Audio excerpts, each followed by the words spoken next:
He goes back, the chair recognizes himself. Mr. Michel, if the government's going to go get information from banks, and understand what happened in this particular situation and in other situations, the government goes to the bank and says, I want the name of the customer who's making purchases in a certain date time, and I want the name of the customer who may have bought a firearm at any time. If they're going to do that, do you think they need to get a warrant first? Do I think they should? Yes. Well, yes. Mr. Tedesco, do you think they need to get a warrant to do that? Yes. Mr. Knight? Yes. Mr. Peterson? Yes. Mr. Fanone, do you think they need to get a warrant? I apologize. Could you repeat the question? Government goes to a bank and says, I want the name of the customer who made purchases on these specific dates and may have bought a firearm at any time. Should there be a warrant requirement before the bank has to be compelled by the government to give that information? Should there be a warrant requirement first? I mean, in my experience, I always sought voluntary compliance. It's less paperwork. That being said, if I was unable to... Wait. Voluntary compliance? Correct. How's it voluntary? This is the third party. The bank's giving it.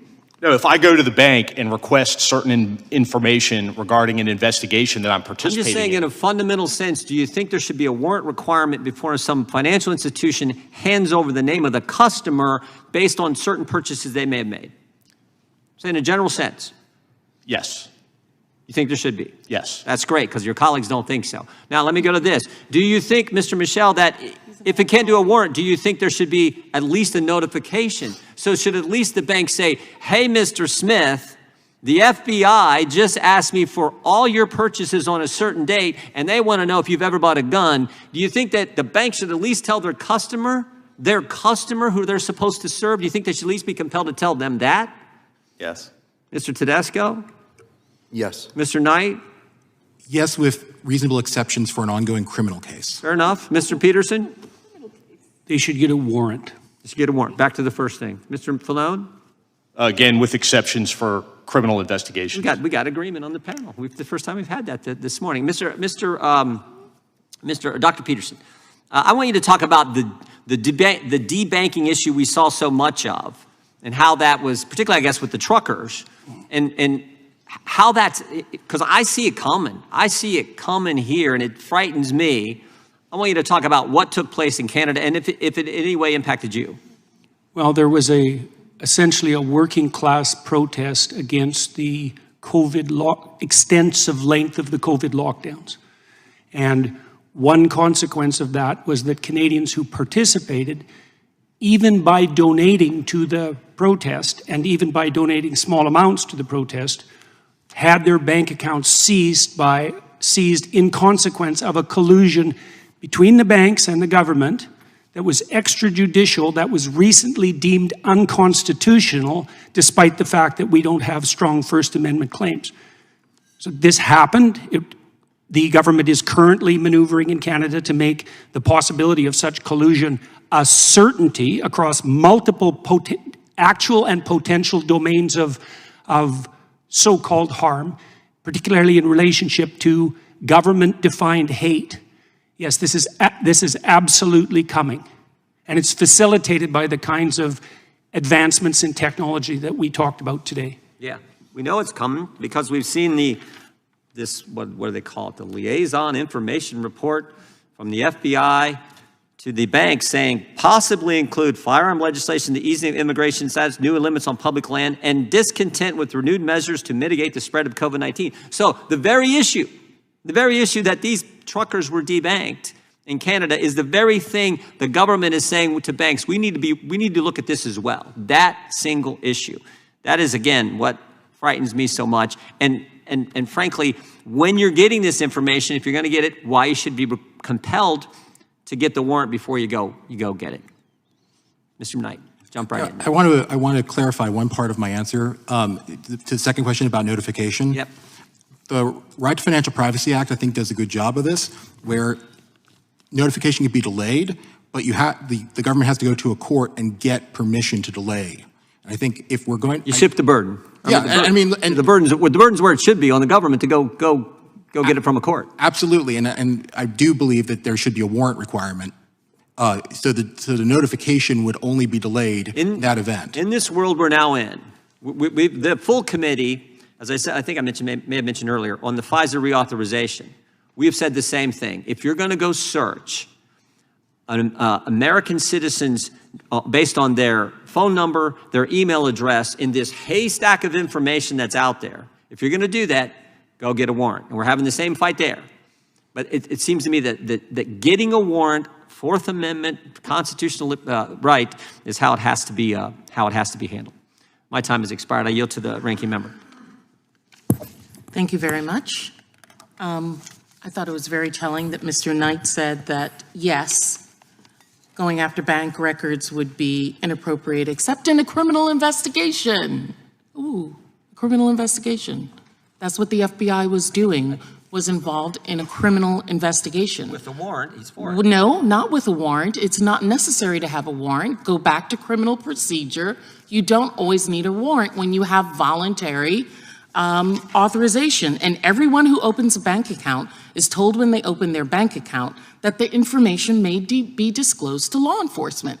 Now, if we want to change that rule in the consumer protection laws, then we need to do that. But until that, they have a reasonable expectation that law enforcement may disclose that information. Because once you are banking with a banking institution, that information in that record belongs to the banking institution. It doesn't solely belong to you anymore when you are using a bank in that banking institution and they have given disclosure. Now, if we want to make it an affirmative disclosure where an individual has to specifically check off the box that allows them to be aware of it when they're opening a bank, then that's something else. But you do not need a warrant. You can have voluntary disclosure because under our law presently, the banks have possession and ownership of that information.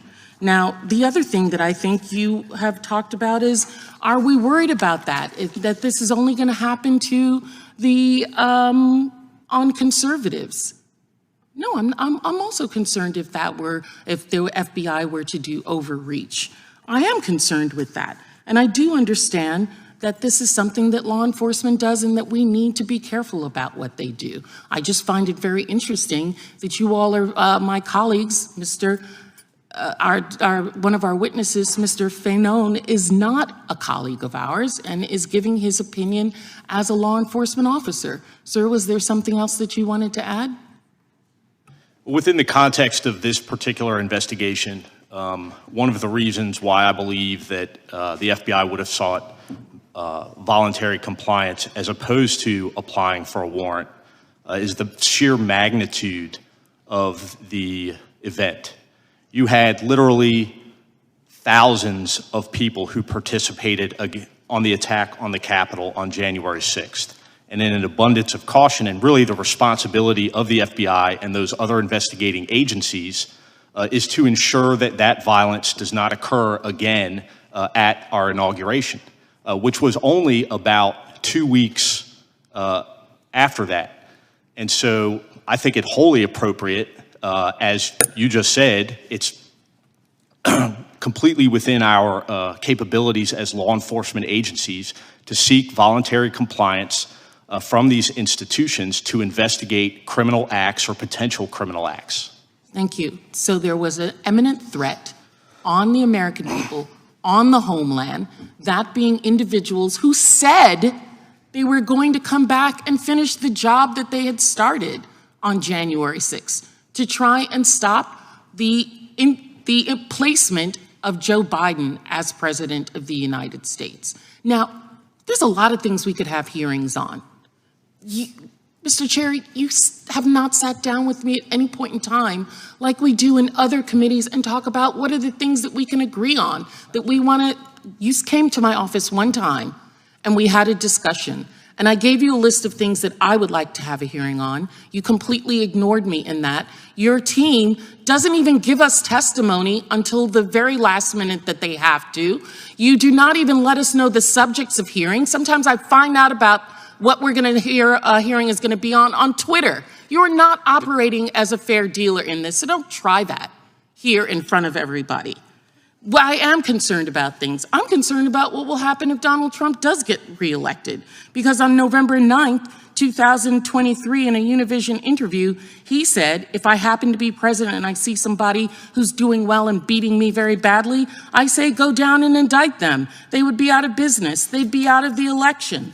On November 11th, in 2023 at a Veterans Day rally, I can't believe he was at a Veterans Day rally after what he says about those of our men and women in uniform. He said, we pledge to you that we will root out the communists, Marxists, fascists, and radical left thugs that live like vermin within the confines of our country, that lie and steal and cheat on elections. He seems to be a threat to the first, the fourth, a whole bunch of amendments, but you're not going to try and have a hearing on him in this weaponization of the federal government, which we know that Donald Trump is going to use for his own dictatorial, narcissistic, failing in business, failing in presidency, failing